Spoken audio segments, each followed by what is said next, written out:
Welcome, everybody, to the R&R Catcast, a fan-based podcast focusing on Montana State athletics. We're two dudes named Ryan from the state of Washington talking about our dear Montana State. We hope you enjoy.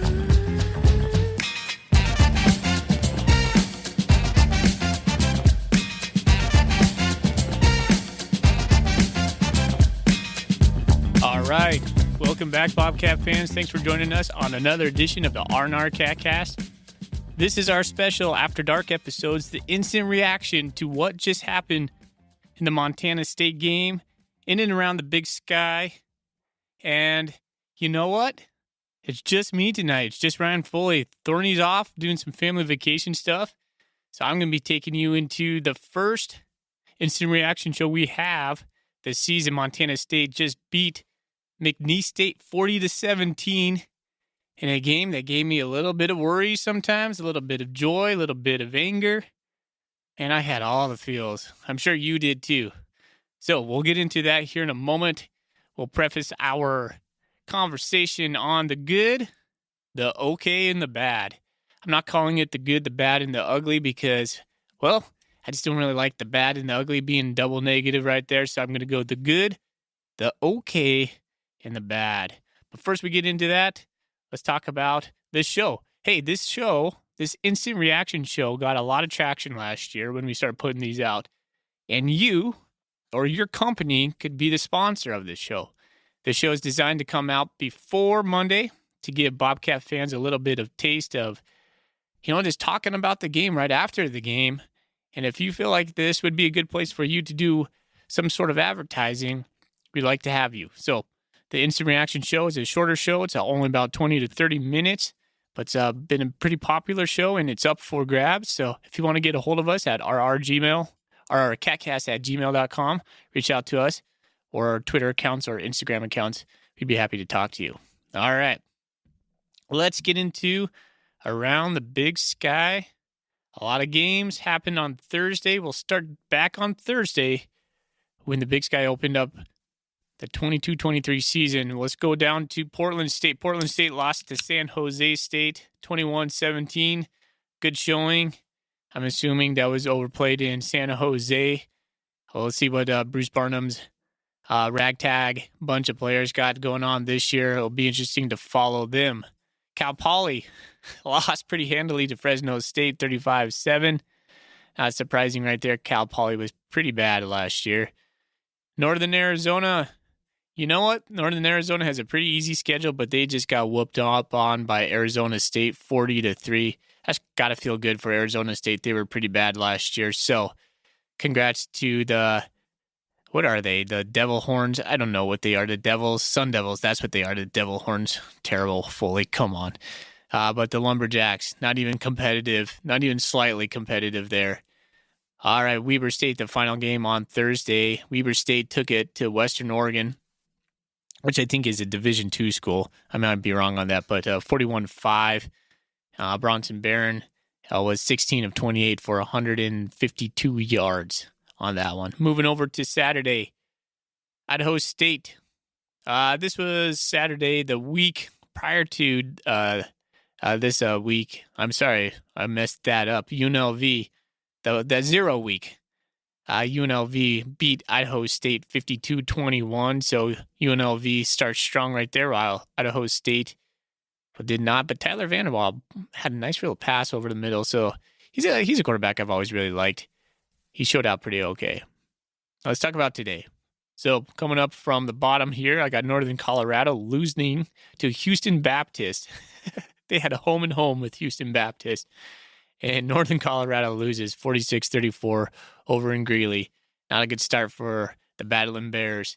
Eastern Washington starts the Gunnar Talkington era with a win over Tennessee State. I caught a little bit of this game. It was an offensive battle. 36-29. Talkington, jeez, these Eastern quarterbacks, he went 29 for 46 for 348 yards and 5 touchdowns. He had 46 passes. We passed the ball today 19 times. Gunnar Talkington passed it 46 times. Holy cow. So just a track meet over there in Cheney. Something stays the same with Eastern Washington year in and year out, no matter what. EB3 gone, Gunnar Talkington, He's the new guy. Looks like he's picking up right where EB3 left off. Let's go over to Cal Berkeley. UC Davis. UC Davis had a good showing, 13-34. Cal took them down, but not bad. 7 points in the first quarter, 6 points in the third, but Cal wasn't, a world beater in the past, so that's about kind of what I expected. And let's move over to the opposite side of the divide. The Grizzlies took down Northwestern State, a team I've never heard before. Maybe once or twice, I'm not sure. They're pretty bad, but the Grizzlies took them down 47-0. I watched a little bit of that game before I couldn't take any more. The Grizzly defense looked lights out. Their offense looked improved. Their new quarterback, what is his first name? Let's see. Lucas, that's right. Lucas Johnson, the 6-year senior out of San Diego. He had 208 yards and 4 touchdowns. So, very good. I think they had about 5 turnovers in that game as well. So Montana looking strong over Missoula. Right now, going into the second quarter, we got a couple games going on. Let's see. Sac State's up 28-3 on Utah Tech. I have no clue who Utah Tech is, so I imagine Sac State's just gonna cream those guys. And then the Battle of the Palouse. My wife is probably watching this downstairs right now. Her Washington State Cougars are up 17 over the newly coached Idaho Vandals from Jason Eck. So 17-10, that's a tight contest over on the Palouse. I don't know about you, but my ESPN stats have been wonky all day. And very laggy is a good word for that. But that's around the Big Sky. Let's talk about the Montana State game. Montana State, we had to wait for a gold rush to happen. It was a hot one. I think Bill Lamberty said it was like the hottest game start, whatever, over there in Bozeman.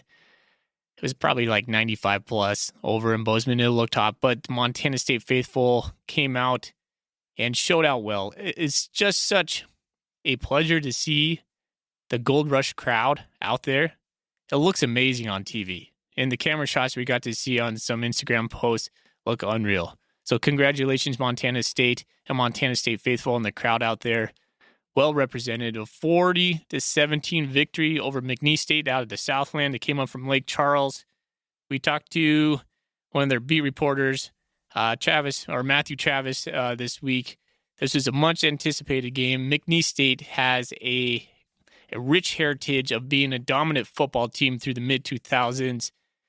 And I was excited for this game. I was a little bit nervous. I know they have a new coach in Gary Goff who's really lighting a fire under them, bringing some energy. And you could tell right away in the first quarter, the first couple quarters, honestly, McNeese State was playing inspired. What stood out to me about McNeese State, and we'll get more into this on Monday when Thorny is back, is their line play. They had really good defensive line play. Their offensive line, those guys were huge and it busted open a lot of good holes. We'll get into that. And McNeese State was really good in the open field tackling. So I was really impressed with the Cowboys. Montana State's depth and finally the line of scrimmage finally wore them down. In the second half, we looked much more in control. But Montana State with a solid win, 40-17. Let's get into the good, the okay, and the bad. It's hard to say the good, the okay, and the bad. I want to call it the good, the bad, and the ugly, but we'll start with the good. Hats off to Lane Sumner. Lane Sumner had himself a day. It came out today that Kagan Williams would not be playing for some non-participatory injury. And so called on Lane Sumner. He went 21 carries for 168 yards. That's going to make Thorny happy. I think that was his bold prediction, was Lane Sumner going over 150. And to me, Lane just looked fast. He looked twitchy. He looked explosive in the hole.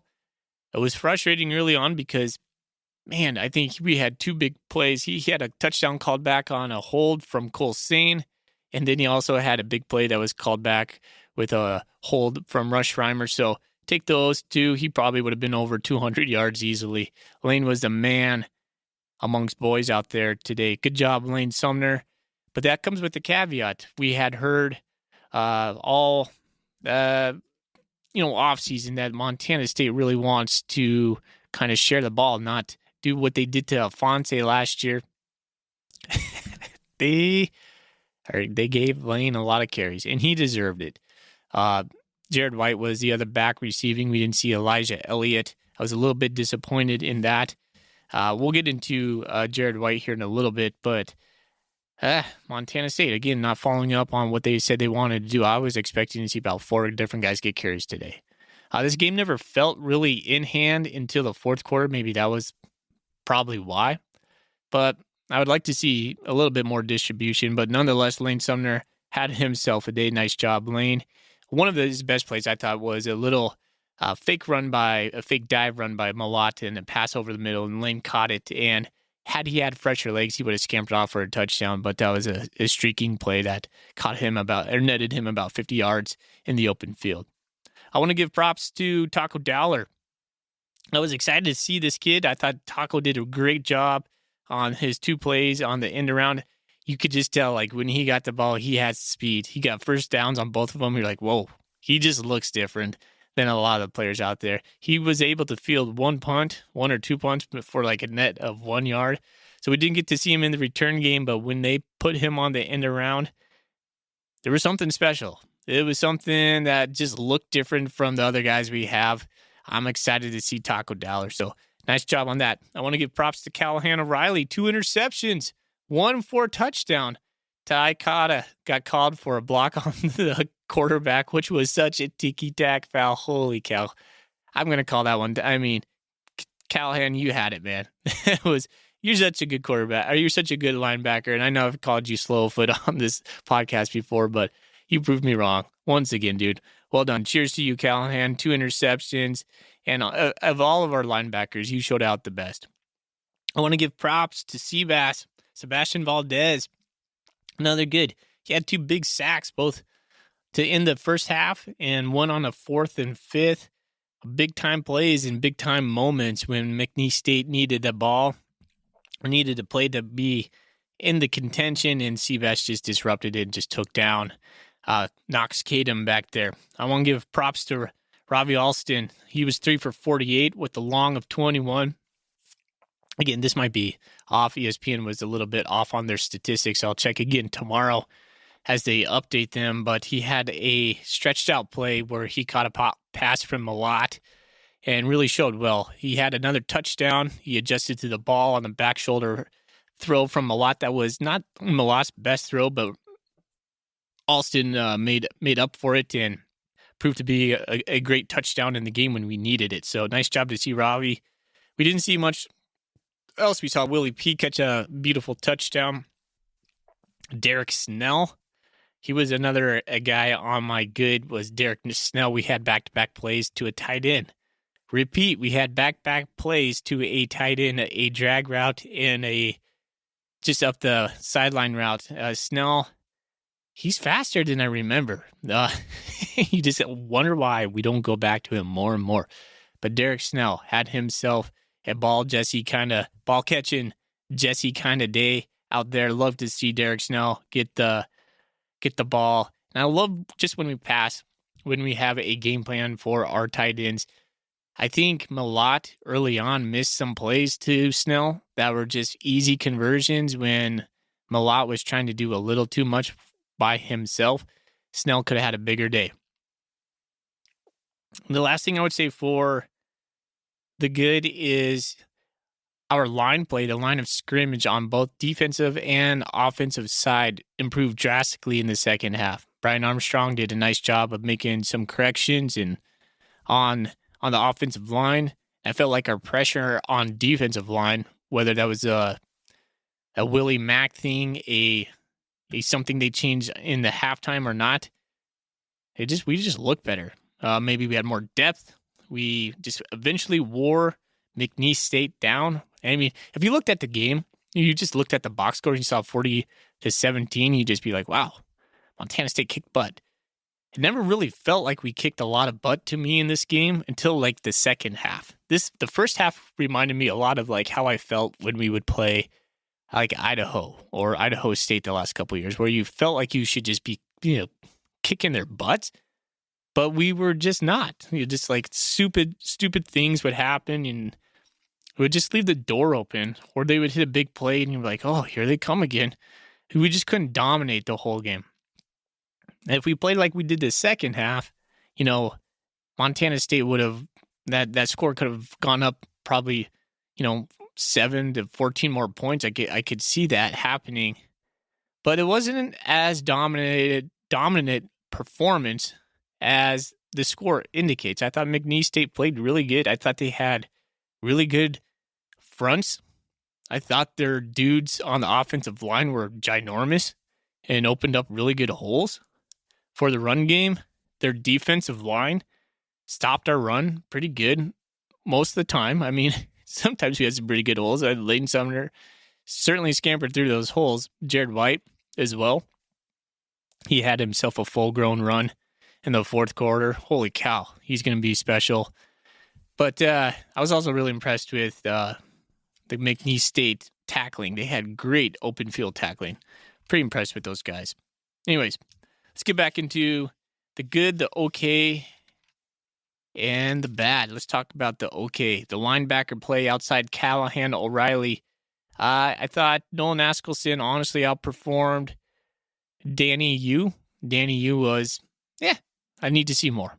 Stone's Glessner. He was okay. Glessner hits a 42-yard, a 36-yard, but misses a PAT and misses a 54-yarder. I don't know what happened on that PAT. He shanked it. It looks like, I don't know. I don't really know what happened, but that 54-yarder would have been cool to see him hit that. It would have been easy to put him in the good, but when you miss two of your kicks, I don't know, man. It just seems like we could do just a little bit better right there. I don't know if I mentioned this. I might have, so forgive me, but I want to go back to the good. Bryce Layton, he hit a long of 62. Ryan and I have been talking about punting last year and how we would like to see Bryce get a little bit more depth in his kicks. His first punt today went for 62 yards. Tip of the cap, Bryce. Nice job. I thought Malott was just okay. ESPN had him for 8 for 16 and 152 with 2 touchdowns. I thought Malott was forcing a lot early in the game. I thought he was trying to make too much happen on his own. And I thought our offense was just kind of stagnant because of that. Malott needs to see the field a little bit better. Sometimes I feel like he's forecasting a little too much what he wants to do. You could see when he was getting nervous, he was going back to his bread and butter, the outside fade balls, which, we don't have Lance McCutcheon anymore, so that's going to be something he needs to grow on. I think where Malott needs to improve is his underneath game, his passing, his vision across the middle of the field, and not just trying to take too much on his own. He was not great in the run game. He had that broken play at the end where he scampered for the touchdown, and that looks good in stats. But McNeese State had him dialed up and bottled up in the run game for most of the game. So the way Tommy Malott is going to progress is he's going to have to just become more of a veteran. He hasn't played a lot of games at quarterback, and he'll get there. He's a smart guy, and then that will be something that he has to work on as he goes on. But for this game, I thought Tommy Malott was just okay. Play calling was okay. I'm not sure about the defense. I want to continue to watch the defense. As far as Willie Mack goes, we made some nice plays in the second half. I was expecting to see more Brody Grebe, but I saw more Valdez and Schmidt. And so I didn't know, was Brody doing something that was not getting to the quarterback? I'm not sure. Their line was thick and strong, and so maybe they had him bottled up, but I didn't see much of him. But back to the play calling, I didn't necessarily think the play calling the first half was all that great. I would like to see us do some play action, specifically on short down plays when we have like a 3rd and 2, and we're running, one single back there, and we know we're going to run it up. the gut. I want to see maybe a little play action, and we just never seem to really do it. It would just look good with Tommy Millant faking the play, and then we have the receivers to get open. So I would like to see some more play action. All right, another thing I thought early that was just okay was Sean Chambers. Sean Chambers had 2 touchdowns in the Wildcat formation, and this sounds a little bit nitpicky. I wasn't impressed. I mean, he's a big dude. He's like 232 pounds is what they put on the screen, and he got into the end zone, but that's not going to work a lot. That tapes out on him. He had literally like one play. He tried to make a pass to Milot, and Milot was wide open, and maybe they tipped it, but if they didn't, it was a terrible pass. I'm just going to say, go ahead, that they got a little hand on it and made it flutter. But Sean Chambers, he did count for 14 points, and, good on him, but it was just okay for me. All right. The bad. The defense giving up 171 yards on rushing. Man, we struggled to fit the run game. They had explosive runs. They had one run right before or early in the second half, a 75-yard touchdown. Coming right out of the second half of play, Knox Kadem went out and they brought in Ranson, and he had a QB just like off tackle run, and he got like about 20-some yards on that. I thought our run defense left a little bit on the bone. So I'd like to see us shore that up. This is going to be a work in progress. A couple times I was like, yeah, we missed Troy back there because Troy hit a lot of mistakes. Guys who get through, Troy would get those guys like a heat-seeking missile. We don't have Troy back there anymore, and so we're going to have to be a little bit more assignment sound in our defense. I think the Cowboys had a rushing clip of 7.4 yards per play, and we were at like 5.8.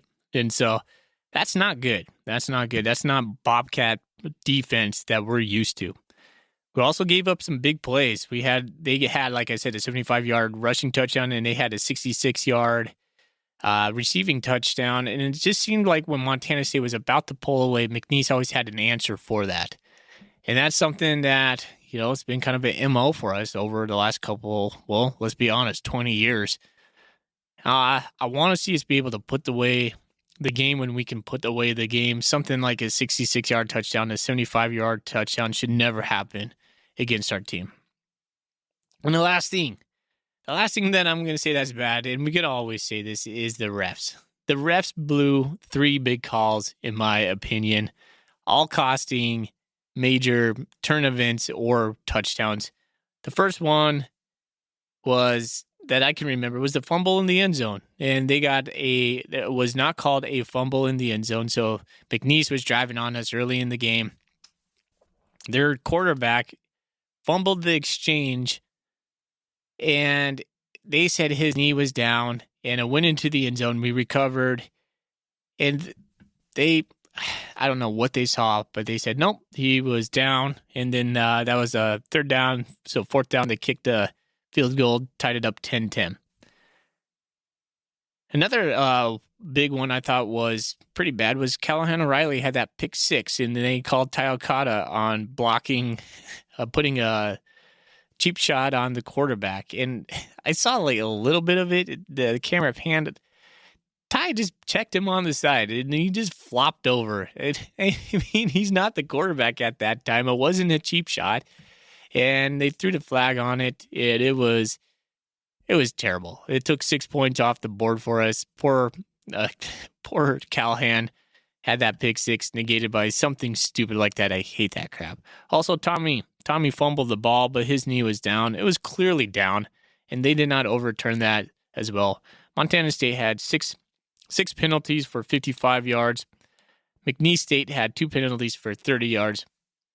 It just seemed that the refs were getting the easy ones wrong, and those easy ones cost Montana State some points.